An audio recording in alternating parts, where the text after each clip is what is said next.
Hello everyone. তো সেদিন ছিল আমার অ্যানিভার্সারি।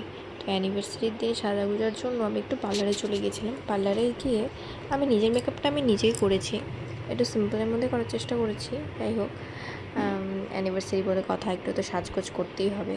তো আমি আধ ঘন্টার মধ্যে আমার মুখের মেকআপটা আমি রেডি করার চেষ্টা করেছি। আধ ঘন্টার মধ্যে আমার হয়েও গেছিলো। তারপরে এদিকে দেখো আমার মেকআপটা ডান হয়ে গেছে। তারপরে আমি কোনো ভিডিও ক্লিপ নিতে ভুলে গিয়েছিলাম। তারপর বাড়িতে সব কাজ শেষ হয়ে যাওয়ার পরে আমার মনে পড়েছে, তখন আমি একটা ছোটো ভিডিও ক্লিপ নিয়েছিলাম। তো এই তো আমার ফাইনাল লুক। তো আমার মেকআপটি কেমন হয়েছে একটু জানিও প্লিজ,